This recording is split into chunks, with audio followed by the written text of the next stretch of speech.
ఇంకా మన భారత సంస్కృతిలో ఈ యొక్క భక్తి మార్గానికి గురువులు ఉన్నారు.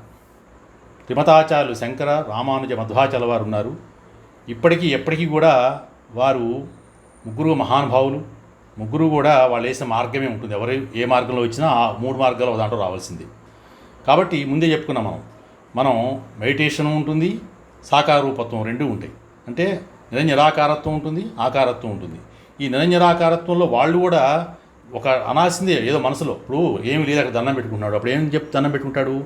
ఓ ప్రభు అనో, లేదా ఓ భగవంతురానో, లేకపోతే ఓ తండ్రి అనో, ఒక తల్లి అనో, ఓ భగవతి అనో, లేదా భగవంతుడనో ఏదో ఒకటి అనుకోవాలి కదా లోపట. నాకు ఇది చేసి పెట్టిన ఆయన, లేదా నాకు మోక్షాన్ని ఇవ్వు, లేదా నాకు కష్టానికి తప్పించు, నాకు సుఖాలు ఇవ్వు నాయన బాబు, లేకపోతే దేవుడా, దేవత, లేదా భగవతి, ఏదో ఒక అనాలి కదా. అనకుండా మా ప్రపంచం మొత్తాన్ని నేను మాట్లాడతానంటే మాట్లాడలేము. కాబట్టి నిరంజనాకారత్వంలో అయిపోతామని చెప్పేవాళ్ళు కూడా మనసులో ఒక భావం తెచ్చుకుంటారు. వాళ్ళు భగవంతుని అనేది తెచ్చుకుంటారు. తెచ్చుకుని ఆ ఒక పురుషలింగమో స్త్రీలింగమో వాడుకుంటూ ఆ భగవంతుని మనసు స్మరించి ఆయన్ని కోసం వీళ్ళు ప్రార్థన చేస్తారు.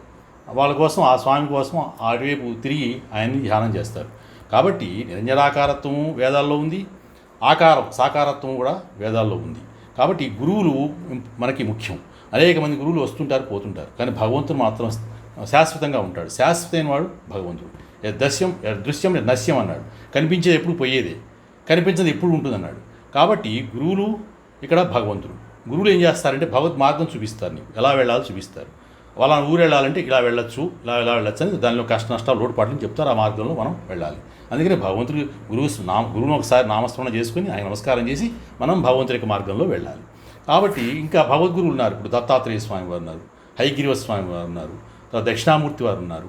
వీరంతా భగవత్ సంబంధమైన అవతారాలు అవన్నీ. అది గురువులుగా వచ్చారు వాళ్ళు. జగద్గురు కృష్ణుడు ఉన్నాడు, కృష్ణమందే జగద్గురు అంటాం కదా.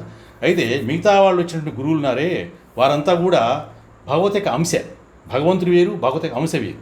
కాబట్టి మనం వాళ్ళొకసారి స్మరించుకొని మనం భగవంతుడి వైపు వెళ్ళాలి. అంతేగాని ఈ గురువు దగ్గర కూర్చుంటే ఆయన మాత్రం ఏం చేస్తాడు? గురువు చెప్పిన విధంగా నడుచుకుని వెళ్ళాలి. వెళ్తే నీకు భగవంతుడు కనిపిస్తాడు, మోక్ష మార్గం కనిపిస్తుంది, జ్ఞానం తెలుస్తుంది. కాబట్టి ఒకసారి గురువును స్మరించుకొని మనం భగవంతుడి వైపు నడిచి వెళ్ళాలి అనేటువంటి విషయం ఉంది. ఈ విధంగా మనం ఈ యొక్క తర్వాత దీంట్లో కొంతమంది మెడిటేషన్ వస్తున్నాయి. ఇప్పుడు మెడిటేషన్ ద్వారా మేము గురువులు వచ్చామని చెప్తున్నారు. అంటే మనసులోని భగవంతుని చూసుకోవడం. ఆ భగవంతుని చూసుకోవడంలో కూడా మనం చెప్పుకున్నాం, అంతర్యామి ఉన్న భగవంతుని చూసుకోవడము. అంతర్యామి ఉన్న భగవంతుని మనం ధ్యానం చేసుకుంటూ, అంటే ఈ యొక్క ప్రపంచంలో సృష్టిలో అందరిలోనూ భగవంతుడు ఉన్నాడు, అన్ని జీవుల్లోనూ భగవంతుడు ఉన్నాడు. ఆ భగవంతుని మనం దర్శించుకోవాలి. ఎక్కడికో వెళ్ళక్కర్లేదా, నీలోనే భగవంతుడు ఉన్నాడు అన్నాడు.